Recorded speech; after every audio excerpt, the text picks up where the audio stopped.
बिस्मिल्लाहिर्रहमानिर्रहीम। Hello everyone, मैं doctor Tanveer Arshad Chaudhary हूँ। जैसा कि हमारे तमाम viewers, follower, patient, friends and families जानते हैं कि हमने हमेशा करंट इशू को टाइटल करने की कोशिश की है और जितने भी हमारे व्यूअर्स हैं उनको हमने हमेशा एजुकेट करने की कोशिश की है। आज का बेसिकली हमारा जो पर्पज़ इस वीडियो को बनाने का वो ये होगा कि बहुत ज़्यादा ऐसे पेशेंट हमारे क्लिनिकल रिकॉर्ड के अंदर वो आते हैं हमारे पास इस कंप्लेंट के साथ कि या तो वो कोई भी ऐसी बीमारी होती है जो उनकी प्रॉपर सेटल नहीं हो रही होती, या उनका गला बार बार ख़राब हो रहा होता है, या उनको ठंडे पसीने आ रहे होते हैं, या उनके हाथ पाँव के अंदर पसीने आ रहे होते हैं, या कुछ ऐसे भी आते हैं जिनका अचानक से वज़न बढ़ना शुरू हो जाता है या अचानक से वज़न गिरना शुरू हो जाता है। और बहुत ज़्यादा ऐसे हमारे क्लिनिकल ट्रायल में भी रिपोर्ट होते हैं जिनका कद जो है वो नहीं बढ़ रहा होता, या उनके कद बढ़ने के मसाइल पैदा हो रहे होते हैं, या उसके साथ साथ उनके कई और प्रॉब्लम्स होते हैं जो वो हमारे साथ आकर अपने क्लिनिकल ट्रायल में इधर आकर डिस्कस करते हैं। तो हमने फिर ये फ़ैसला किया कि हम जो है वो इसके ऊपर एक वीलॉग करें कि अपने व्यूअर्स को एजुकेट करें कि जो बेसिकली थायराइड होते हैं, यानी जो गिल्लड़ होते हैं, थायराइड का जो हमारी बॉडी में फंक्शन क्या है, और फिर थायराइड फंक्शनल टेस्ट जो है वो हम डिफरेंट पर्पज़ के ऊपर क्यों करवाते हैं,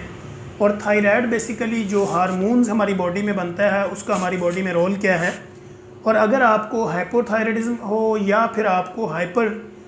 थायराइड हो तो ऐसी सूरत हाल में दोनों काबिल इलाज हैं या नहीं हैं। अगर काबिल इलाज हैं तो इसका इलाज किस तरह किया जाता है, फिर इनका जो है वो आपकी किस तरह आप अपना लाइफस्टाइल बदलते हैं तो तब जाके इसको आप मेंटेन रख सकते हैं। और इसकी जो दवाई होती है जो थेरोक्सन के नाम से या न्यूमरकाजोल के नाम से या इस तरह इंड्रॉल वगैरह हम डिफरेंट प्रिस्क्रिप्शन के ऊपर देखते हैं कि डॉक्टर्स ने एडवाइस किया होता है। तो अब हमने ये इसके ऊपर भी अपने व्यूअर्स को बताना है कि वो मेडिसिन आपने कितनी देर खानी होती है, उसको किस तरह लेना होता है, या उसकी डोज मैनेजमेंट क्या होती है, या उसका जो दौरानिया है मेडिसिन खाने का वो कितना होना चाहिए, या इसके अलावा आपके थायराइड फंक्शनल टेस्ट के अलावा और कौन से सोर्स हैं जो इन्वेस्टिगेशन की जा सकती है कि आपको थायराइड का मसला कब से है और कितना है या किस तरह है, फिर उसको टाइटल कैसे करना है। तो फर्स्ट ऑफ ऑल हम अपने व्यूअर्स को एजुकेट ये करेंगे कि बेसिकली जो थायराइड होता है ये हमारी बॉडी के अंदर एक गदूद होती है। ये जो गले की हमारी हड्डी है इसके बिल्कुल पीछे इसकी जो है वो सेम लाइक के बटर जो होती है, बटर टाइप, बटरफ्लाई टाइप, यानी जो तितली नुमा इसकी एक शेप होती है यहाँ पे। तो ये गिल्लड़ एक गदूद होता है। वहाँ पे जब गदूद के अंदर स्वेलिंग शुरू हो जाती है या गदूद आपका बढ़ना शुरू हो जाता है, या आपके गले का साइज़ जो है वो नीचे से बढ़ना शुरू हो जाए, या आपकी नेक का साइज़ बढ़ जाए, या आपका गला बार बार ख़राब रहता हो, या आपके कद के मसाइल हों, या आपके अगर फीमेल हैं तो आपके हार्मोनल के अगर कोई प्रॉब्लम चल रहे हैं, यानी PCOS हैं, PCODs हैं, इसके अलावा जो है वो आपका कंसीव ना करना, या इस तरह आपका ओवरवेट हो जाना, या ओवरवेट से फौरी तौर पे कम होना शुरू हो जाना, या आपको ठंडे पसीने आना, जिस्म में आपको सुस्ती और काहली का महसूस होना, या हर वक्त जो है वो आपका जिस्म जो है वो बेजान आपको लगना, या कोई भी बीमारी जो है उसका प्रॉपर जो है वो ठीक ना होना, या आपका जो जिस्म है उसमें आपको जान फील ना होना। तो ऐसी सूरत हाल में जब पेशेंट हमारे क्लिनिकल ट्रायल में हमारे पास आता है तो बीइंग अ डॉक्टर हम ये समझते हैं कि हम फौरी तौर पे उसके कुछ ब्लड इन्वेस्टिगेशन करवाते हैं, जिसमें हम थायराइड पहले तो अपने फिज़िकली अपने क्लिनिकल ट्रायल में भी देखते हैं, उसको हम अपने हाथ से भी देखते हैं, इस तरह उसके गले को अंदर से भी देखते हैं,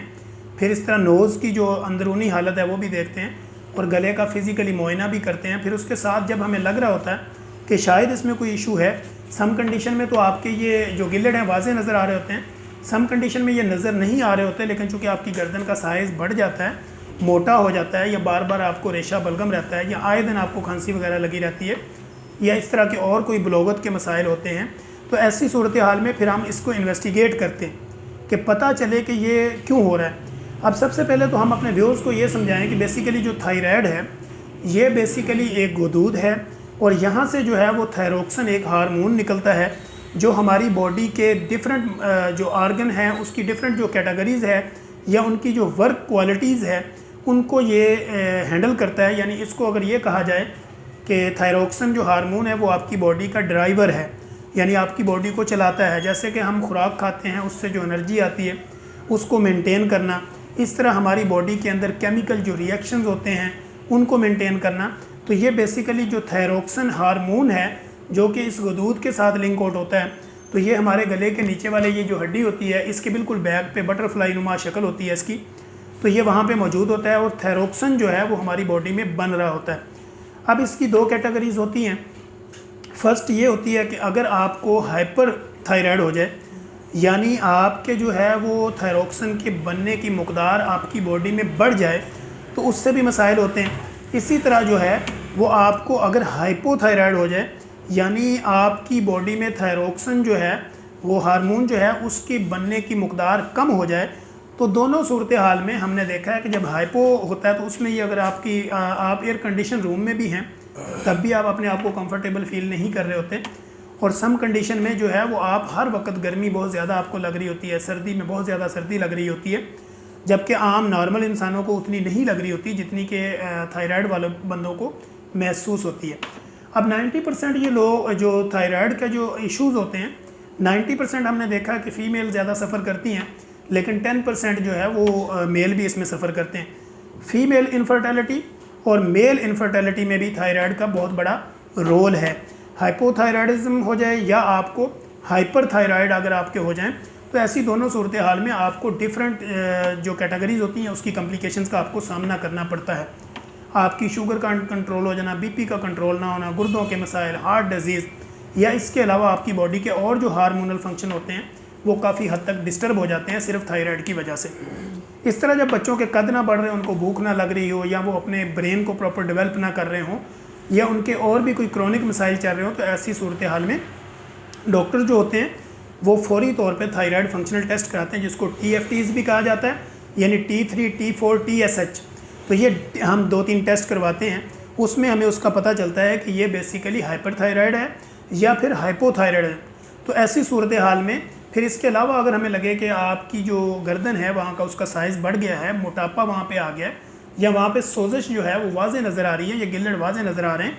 तो ऐसी सूरत हाल में आपकी जो है वो नेक का स्कैन भी करवाया जा सकता है, उसका एक्सरे भी लिया जाता है। फिर हम देखते हैं कि उसको जो है वो मेडिसिन शुरू करवाते हैं, और मेडिसिन जो है वो उसको दे के जब वो प्रॉपर थोड़ा उसको सेटल कर दिया जाता है, तो फिर अगर बहुत ज़्यादा स्वेलिंग हो तो उसकी सर्जरी करवा के उसको निकाल दिया जाता है, लेकिन मेडिसिन जो है वो पूरी उम्र खानी पड़ती है। इसी तरह अगर आपको हाइपोथायराइड है तो ऐसी सूरत हाल में भी जो आपको मेडिसिन पे जाना पड़ता है, और इसकी मेडिसिन पूरी ज़िंदगी आपको खानी पड़ती है। अब सवाल ये पैदा होता है कि हमारे पास जब पेशेंट आते हैं, बेशुमार ऐसे आते हैं उनकी बॉडी में पेन रहता है, पट्ठों में खिंचाव रहता है, जोड़ों में दर्द रहता है, गला बार बार ख़राब होता है, खांसी बार बार आती है, चूँकि वो ऑलरेडी थायराइड के मरीज़ होते हैं, और वो आगे हमें बताते हैं कि मैं थायरोक्सिन खा रही होती हूँ, या मैं न्यूमरकाजोल खा रही हूँ, या थायरोक्सिन मैं इतने अरसे से खा रही हूँ, बीच में कभी छोड़ देती हूँ, तो कभी जो है वो मैं ले लेती हूँ। तो ऐसी सूरत हाल में पेशेंट को फिर हम ये गाइड करते हैं कि ये चूँकि अगर आपका हाइपर थायराइड है तो भी काबिल इलाज है, अगर वो हाइपोथायराइड है तो भी काबिल इलाज है, लिहाजा इसकी मेडिसिन जो है वो एक लॉन्ग प्रोसेस है, एक लॉन्ग टर्म आपको खानी पड़ती है, चूँकि ये आपकी बॉडी में या तो जो आपका हार्मोनल थायरोक्सिन हार्मोन होता है या तो वो ज़्यादा बन रहा होता है या वो कम बन रहा होता है। इनको मेंटेन करने के लिए फिर इसकी मेडिकेशन की जाती है। अब ऐसी सूरत हाल में जबकि आप हाइपरथायराइड में हो, ऐसी सूरत हाल में आपकी हार्ट बीट भी बढ़ सकती है, आपको सांस के मसाइल भी हो सकते हैं, आपको बॉडी पेन भी हो सकती है, गला बार बार ख़राब हो सकता है, खांसी आ सकती है, फिफरों में अस्थमा का मसला बन सकता है। ऐसी सूरत हाल में आपके गुर्दों के इशू आ सकते हैं, शुगर अनकंट्रोल हो सकती है, ब्लड प्रेशर का प्रॉपर जो है उसको वो मेंटेन ना होना, ये सारी ऐसी कॉन्स्टिपेशन हो सकती है। हाथ पाँव में पसीने आ सकते हैं, हाथों में पसीने आते हैं, पाँव में पसीने आते हैं, तो ये सारी वो सूरत हाल होती है जो कि थायराइड के साथ साथ चलती है, यानी थायरोक्सिन हार्मोन इसको कंट्रोल कर रहा होता है। जब वो अनकंट्रोल हो जाता है या वो हाइपर में चला जाता है या हाइपो में चला जाता है, तो ये दोनों बीमारियां हैं, दोनों काबिल इलाज हैं। तो आज के इस वीडियो को बनाने का पर्पज़ अपने व्यूअर्स को ये गाइड करना कि अगर आपके गले में कुछ स्वेलिंग हो रही हो, गला आपका सूज रहा हो, या गले में खुश्की आ रही हो, या खांसी बार बार ठीक ना हो रही हो, या जॉइंट के मसाइल प्रॉपर ठीक ना हो रहे हो, कॉन्स्टिपेशन कंटिन्यूसली रह रही हो, बार बार आपको खांसी आ रही हो, या आपके गले में ड्राइनेस हो रही हो, या ऐसी सूरत हाल में कि आपका कद ना बढ़ रहा हो, या वेट आपका अचानक से बढ़ना शुरू हो जाए, या अचानक से आपका वेट कम होना शुरू हो जाए, या आपको भूख बहुत ज़्यादा लगे लेकिन बॉडी आपकी जो है वो बिल्कुल ना बढ़े या वहाँ पे एनर्जी लेवल प्रॉपर मेंटेन ना हो, तो ऐसी सूरत हाल में हमें थायराइड फंक्शनल टेस्ट यानी TFTs यानी T3, T4, TSH, ये ब्लड टेस्ट हैं, ब्लड से होते हैं, ये आपको अपने डॉक्टर्स के पास जाके ये करवाने चाहिए। फिर इसकी रिपोर्ट के मुताबिक जो है वो प्रॉपर आगे आपको कंसल्टेशन के साथ आगे चलना चाहिए। अब बाज़ दफ़ा तो थायराइड के मसाइल के साथ ये मसले होते हैं, लेकिन बाज़ दफ़ा हो सकता है कि आपको थायराइड का इशू ना हो लेकिन कोई और इशू हो, लेकिन ये इसके साथ इंटरलिंक है। इस वजह से हमने इसके ऊपर प्रॉपर वीलो किया कि बहुत जब पेशेंट आके हमसे ये पूछता है कि मैंने जो थायरोक्सिन टेबलेट या मैं इंड्रॉल उसके साथ ले रही हूँ या ले रहा हूँ, तो मुझे ये कब लेनी चाहिए, कितने अरसे लेनी चाहिए, तो हम फिर उसको ये बताते हैं कि ये पूरी लाइफ आपके साथ साथ चलेगी। अब इसकी डोज मैनेजमेंट होती है, वो डिपेंड करता है आपके वेट और हाइट के हिसाब से कि आपकी बॉडी मास कितना है, आपका वेट कितना है, आपकी हाइट कितनी, और आपका जो थायराइड का टेस्ट है उसका नॉर्मल लेवल कितना है। वो डॉक्टर जो आपको डील कर रहा होता है वो बेहतरीन उसकी डोज मैनेजमेंट कर सकता है, ना कि किसी के कहने के ऊपर कि फ़लाँ जो है वो 3 गोलियाँ खाती है या फ़लाँ 2 गोलियाँ खाता है या वो इंड्रॉल कभी लेती है या कभी नहीं लेता। तो ऐसी सूरत हाल में आपने सेल्फ़ मेडिकेशन जो है वो हमेशा आपके लिए नुकसानदेह होती है, आपके किडनी पे इफेक्ट करती है, आपके लिवर को डैमेज करती है। इसलिए हमने हमेशा अपने व्यूअर्स को ये बात हमेशा एजुकेट करने की कोशिश की है, उनको समझाने की कोशिश की है, अपना मैसेज डिलीवर करने की कोशिश की है कि सेल्फ मेडिकेशन किसी भी तरह से वो आपके लिए नुकसानदेह हो सकती है। लिहाजा कोई भी आपको मसला होता है, वो थायराइड से मुतल्लिका हो, वो ओबेसिटी से मुतल्लिका हो, वो लिवर से मुतल्लिका हो, किडनी से मुतल्लिका हो, या आपको टॉन्सिलाइटिस हो, या आपकी बॉडी में पेन हो, या आपका ओवरवेट हो, या आप अंडरवेट हो, तो ऐसी सारी सूरत हाल में आपको डॉक्टर से कंसल्ट किए बगैर कोई भी मेडिकेशन जो है वो आपके लिए हमेशा नुकसानदेह होती है। इसलिए आज का हमने पूरे का पूरा वीलॉग जो है वो थायराइड के ऊपर किया कि थायराइड से थायरोक्सिन हार्मोन निकलता है जो आपकी पूरी बॉडी को मेंटेन करता है, उसके सारे सिस्टम को मेंटेन करता है। तो जब आप थायराइड के पेशेंट होते हैं फिर आपकी बॉडी में पेन होना, वीकनेस होना, ठंडे पसीने आना, गला ख़राब रहना, खांसी होना, बार बार आपके जिस्म में थकावट रहना, दर्दें होना, ये नॉर्मल इशू है। ऐसी सूरत हाल में आपने प्रॉपर मेडिकेशन करनी होती है,